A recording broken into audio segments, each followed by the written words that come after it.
While we've seen plenty of new cycle routes appear along the key arteries within Southampton, we've yet to see any appear within the city centre. In November 2020, Southampton City Council made some minor improvements to an existing legacy cycle route within the city centre, officially adding it to the SCN map for the first time. Running between the southern side of Central Station to Town Quay, this route follows the perimeter of the city centre's retail park before heading past IKEA, Leisure World and the Quays Leisure Centre parallel to the A33 West Quay Road, before connecting with an existing shared path towards Mayflower Park and Town Quay. This route was already a bit of a rarity, an existing segregated cycleway parallel to a main road, separated from pedestrians and motor vehicles. However, joining and leaving this segregated section was previously a dangerous task, with an unprotected crossing at one end and a blind bend on the other. While not exactly an overhaul, these improvements aim to make things that little bit easier for those using this route.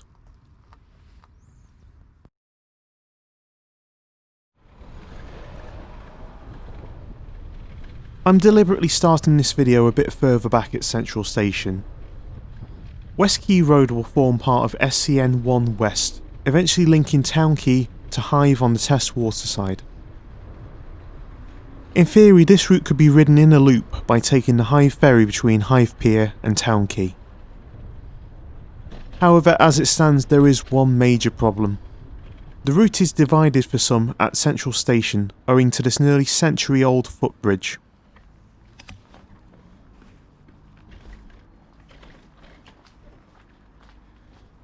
There's a concrete wheel well to help you push your bike up the bridge, but this is only of use to those physically able to do so. Anyone else will need to take the long and challenging diversion up West Park Road, Commercial Road and above Bar, where they'll also be mixing with buses and general traffic.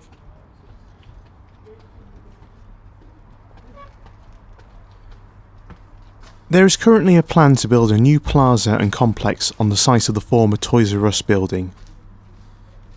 I would be absolutely astounded if this plan does not include a new cycle and wheelchair friendly bridge over the railway line and Western Esplanade, as this is one of the biggest connectivity holes within Southampton city centre.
As you can see, the Toys R Us site has fallen into disrepair since its closure, with potholes in the pavement and loose tactile paving slabs despite there still being a busy pedestrian route.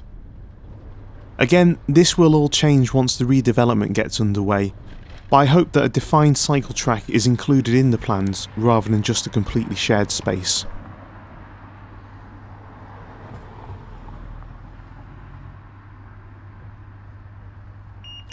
Crossing over Harbour Parade, we pick up some legacy infrastructure, a paint-separated cycle lane on the pavement.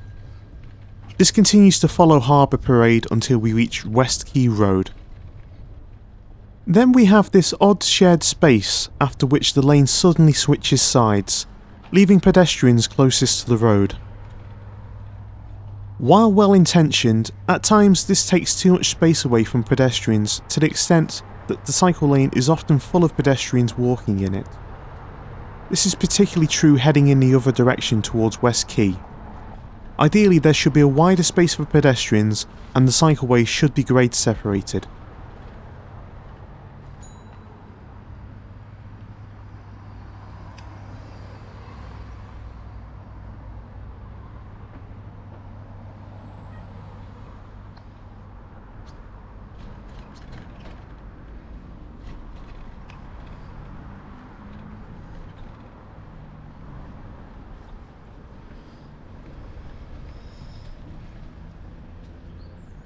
The decision to put pedestrians closest to the road is also odd, given that they are the most vulnerable category of road user.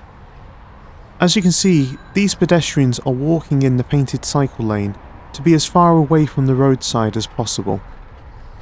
It also looks like the paint for this section hasn't been spruced up, leading to some confusing markings.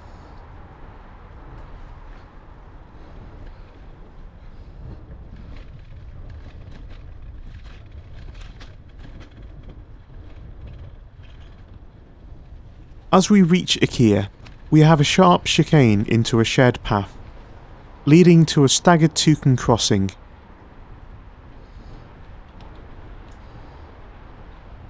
I've sped this video up to 10 times normal speed. It took me just under 4 minutes to completely navigate this junction, which is completely unacceptable. While it's still legal to cross a toucan crossing on red, in exactly the same manner as you would an unprotected crossing, this wait time is far too long for someone who may be less confident or has children riding with them. Improvements to timings must be made here if the council are serious about enabling safe cycling in this part of the city, especially when we're waiting on a road as highly polluted as this one. Conversely, cycle signals are the same in law as a normal traffic signal, and must not be passed on red. Though strangely this one misses out the red-amber phase and skips straight to green. The service road cycle track gets a bit of extra paint, but could really have done with some levelling out. The trees along the route have disturbed the brick path with their roots, leading to bumps and dips. A priority path has been introduced at the end of the cycle track, and the other side turned into a shared path, meaning that this section should now be a bit safer than the previous blind corner. But it appears that some of the local businesses are already starting to use this space as an extension of their commercial premises.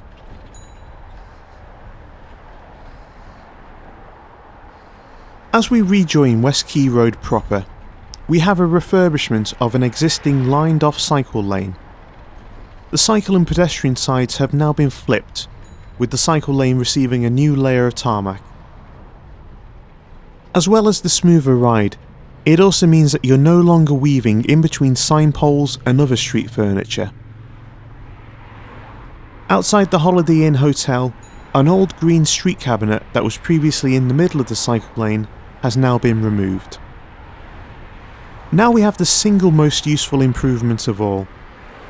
This crossing across Herbert Walker Avenue was previously very strange. There was a dropped curb on the Holiday Inn side, but not on the Mayflower Park side. This has finally been fixed, allowing cyclists to continue towards Town Quay without needing to dismount or bunny hop, while also improving access for wheelchair users. However, the angle of the road still makes it difficult to check behind cars when travelling in the other direction. We've reached the end of the improvements, but this route now continues towards Town Quay and Ocean Village via the existing shared path. There are still a number of improvements required, however. The road entrance to the red funnelled ferry terminal is very wide and daunting for pedestrians and cyclists, particularly when a ferry is docked and unloading.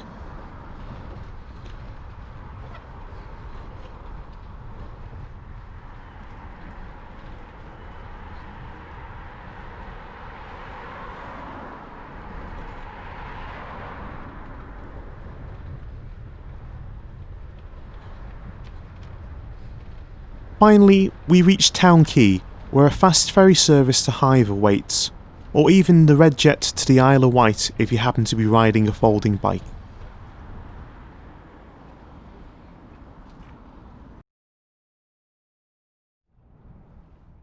It feels like these changes were tinkering around the edges rather than offering any substantial improvements. Yes, we have the dropped curb on the Mayflower roundabout at long last. Yes, the West Quay Service Road cycle track now has better protection when joining or leaving, though I still question the effectiveness of using a continuous path as a crossing mid-road. At the IKEA end, positioning of the pedestrian lane closest to motor traffic is another odd move, as pedestrians will naturally want to be as far away from fast-moving vehicles as possible.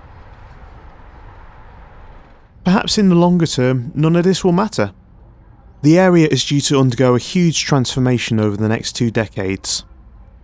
With new plans for Leisure World currently in the consultation stage, the Toys R Us development currently in design for its first phase, and the wider Western City Centre currently being assessed as part of the Mayflower Quarter Plan. Right here, right now though, especially after the release of Local Transport Note 120, this route still doesn't feel like the finished article.